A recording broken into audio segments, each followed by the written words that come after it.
ভাগ্য কেমন যাবে সেই বিষয়ে।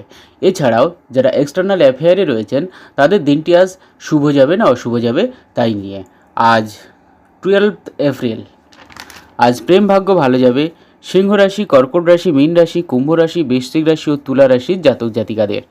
এদের মধ্য থেকে সিংহ রাশি ও কর্কট রাশির যেসব জাতক জাতিকারা এক্সটার্নাল অ্যাফেয়ারে রয়েছেন তাদের দিনটিও খুবই ভালো যাবে বলে লক্ষ্য করা যাচ্ছে। অন্যদিকে প্রেম ভাগ্য খারাপ যাবে মেষ রাশি, ধনু রাশি, বৃষ রাশি, কন্যা রাশি, মেষ রাশি ও মিথুন রাশির জাতক জাতিকাদের।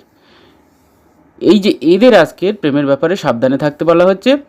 এদের মধ্য থেকে ধনু রাশি, বৃষ রাশি, কন্যা রাশি ও মেষ রাশির যেসব জাতক জাতিকারা এক্সটার্নাল অ্যাফেয়ারে রয়েছেন তাদেরও দিনটি খুব একটা ভালো যাবে না। বন্ধুরা, হস্তরেখা বিচার, কুষ্টি বিচার এছাড়াও আপনার জীবনের যে কোনো সমস্যায় আপনারা আমার সাথে যোগাযোগ করতে পারেন।